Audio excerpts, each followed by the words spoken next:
প্ৰজ্ঞা stadium YouTube চেনেললৈ সকলোকে স্বাগতম জনাই আজি আপোনালোকলৈ আগবঢ়াবলৈ লৈছো টেট কাম recruitment GT PGT Assam police তথা ডিএমই এক্সামৰ বাবে উপযোগী যোগ্যত কৰা গুৰুত্বপূৰ্ণ 35টা জিকে এমসিকিউ প্ৰশ্নোত্তৰলৈ আজিৰ খণ্ডটি হৈছে 116 বন্ধুসকল ইয়াত আলোচনা কৰা প্ৰশ্নকেইটিয়ে আগন্তুক পৰীক্ষাত আপোনালোকৰ বাবে কিছু সহায়ক হ'ব পাৰে গতিকে ভিডিওটো আৰম্ভণিৰ পৰা শেষলৈকে চাই মোৰ এই ইউটিউব চেনেল প্ৰজ্ঞা ষ্টেডিয়াম সাবস্ক্ৰাইব কৰি লাইক শেয়াৰ আৰু কমেন্ট কৰিব আজি প্ৰথম প্ৰশ্নটি হৈছে Panaji is the capital of which Indian state Panaji কোনখন ভাৰতীয় ৰাজ্যৰ ৰাজধানী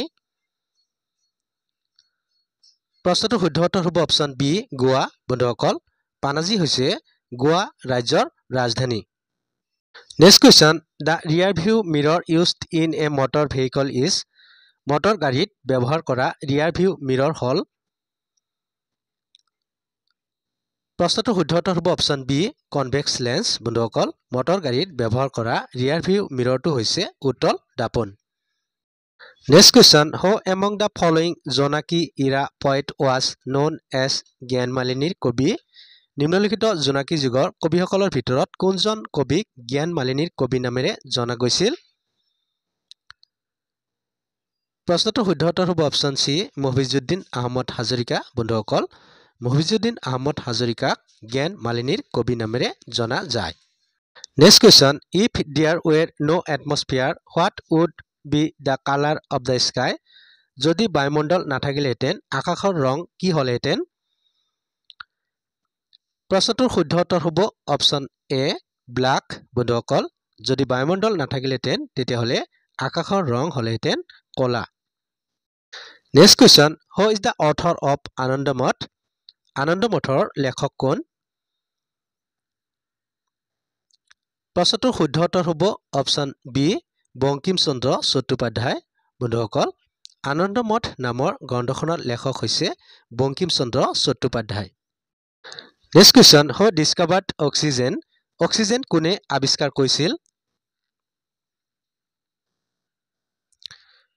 প্ৰশ্নটোৰ শুদ্ধ উত্তৰ হ'ব অপচন ডি পিষ্টলি বন্ধুসকল পিষ্টলিয়ে অক্সিজেন আৱিষ্কাৰ কৰিছিল next question Jungal Balahu was the son of which king Jungal Balahu কোন ৰজাৰ পুত্ৰ আছিল প্ৰশ্নটোৰ শুদ্ধ উত্তৰ হ'ব অপচন বি আৰিমত্ত বন্ধুসকল জুঙাল বলহু আৰিমত্ত ৰজাৰ পুত্ৰ আছিল next question lake is the currency of which country lake কোন দেশৰ মুদ্ৰা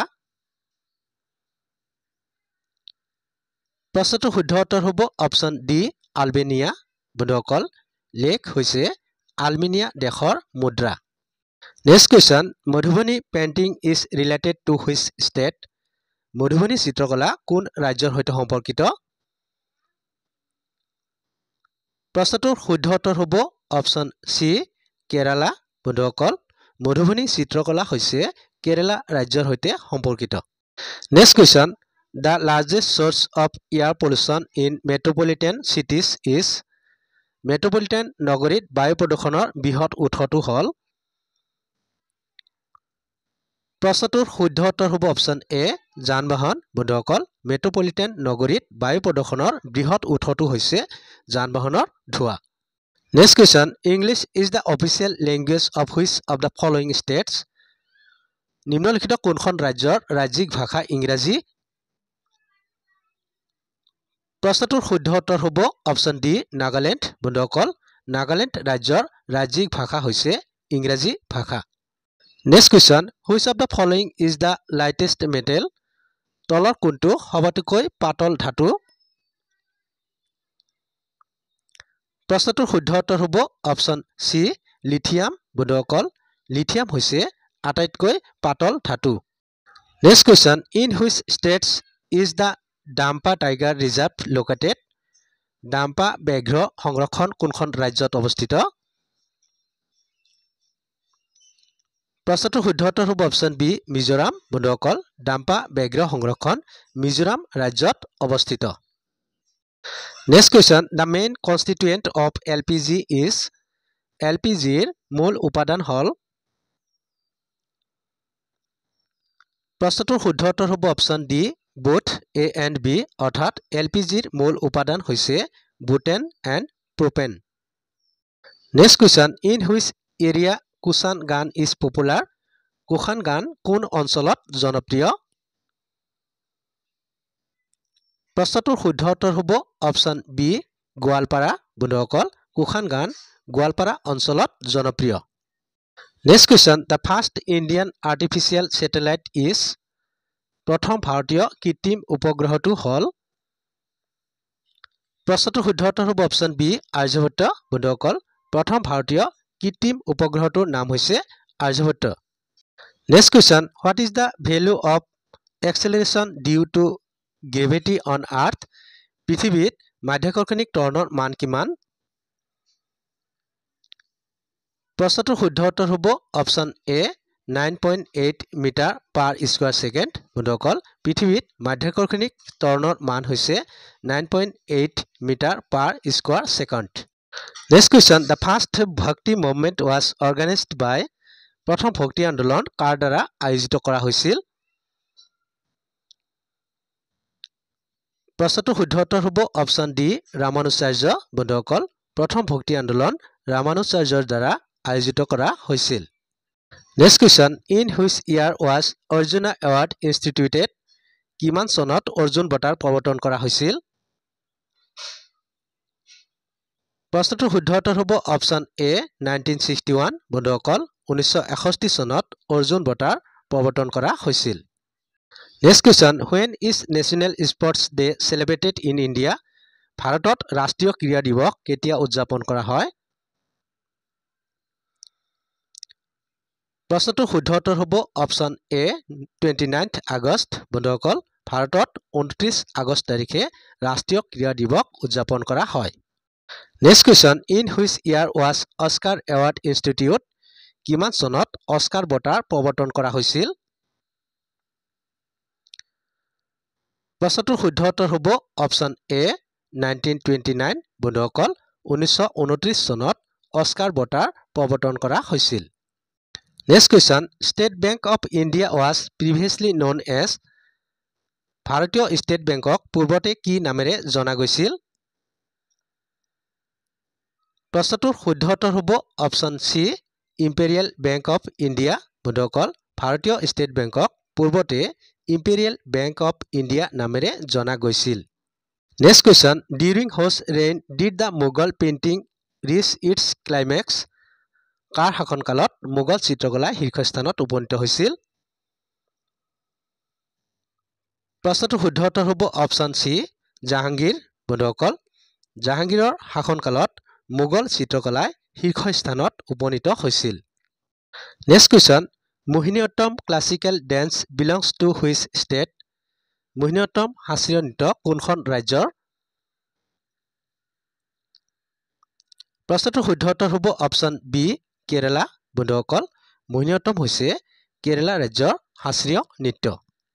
next question, the world human rights day is celebrated every year on? প্ৰত্যেক বছৰে বিশ্ব মানৱ অধিকাৰ দিৱস কোন তাৰিখে পালন কৰা হয়? প্ৰশ্নটোৰ শুদ্ধ উত্তৰ হ'ব অপচন এ 10 ডিচেম্বৰ। বন্ধুসকল, প্ৰত্যেক বছৰে 10 ডিচেম্বৰ তাৰিখে বিশ্ব মানৱ অধিকাৰ দিৱস পালন কৰা হয়। Next question, Doha is the capital of which country? Doha কোনখন দেশৰ ৰাজধানী? প্ৰশ্নটোৰ শুদ্ধ উত্তৰ হ'ব অপচন ডি কুৱেইট। বন্ধুসকল, দোহা হৈছে কুৱেইট দেশৰ ৰাজধানী। Next question, who was the first Indian to get the Oscar award? Oscar বঁটা লাভ কৰা প্ৰথম ভাৰতীয় ব্যক্তিগৰাকীৰ নাম কি? প্ৰশ্নটোৰ শুদ্ধ উত্তৰ হ'ব অপচন চি ভানু আথাইয়া। বন্ধুসকল, অস্কাৰ বঁটা লাভ কৰা প্ৰথম ভাৰতীয় ব্যক্তিগৰাকী হৈছে Bhanu Athaiya. Next question, which one of the following plants is known for its anti cancerous activity? তলৰ কোনটো উদ্ভিদ কেঞ্চাৰ প্ৰতিৰোধী কাৰ্যকলাপৰ বাবে জনাজাত? প্ৰশ্নটোৰ শুদ্ধ উত্তৰ হ'ব অপচন এ টেক্সাছ। বন্ধুসকল, টেক্সাছ কেঞ্চাৰ প্ৰতিৰোধী কাৰ্যকলাপৰ বাবে জনাজাত। Next question, the most common source of vitamin A in our food is? আমাৰ খাদ্যত ভিটামিন এৰ আটাইতকৈ সাধাৰণ উৎস হ'ল প্ৰশ্নটোৰ শুদ্ধ উত্তৰ হ'ব অপশ্যন ডি গ্ৰীণ ভেজিটেবলছ বন্ধুসকল আমাৰ খাদ্যত ভিটামিন এৰ আটাইতকৈ সাধাৰণ উৎস হৈছে green vegetables next question name the scientist who proposed atomic theory of matter পদাৰ্থৰ পাৰমাণৱিক সূত্ৰ বা পৰমাণুবাদ আগবঢ়োৱা বৈজ্ঞানিকজনৰ নাম কি প্ৰশ্নটোৰ শুদ্ধ উত্তৰ হ'ব অপশ্যন এ ডেল্টন বন্ধুসকল পদাৰ্থৰ পাৰমাণৱিক সূত্ৰ আগবঢ়োৱা বৈজ্ঞানিকজনৰ নাম হৈছে Dalton next question vitamin D is also' known as vitamin ডিক কি নামেৰে জনা যায়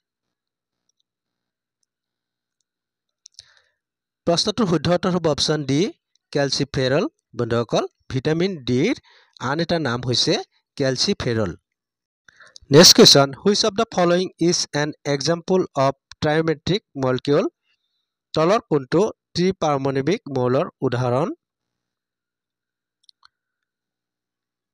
প্ৰশ্নটোৰ শুদ্ধ উত্তৰ হ'ব অপশ্যন এ অজন বন্ধুসকল অজন হৈছে ত্ৰিপাৰমাণৱিক মৌলৰ এটি উদাহৰণ next question which one of the following vitamins we can not get from plants তলৰ কোনটো ভিটামিন আমি উদ্ভিদৰ পৰা পাব নোৱাৰোঁ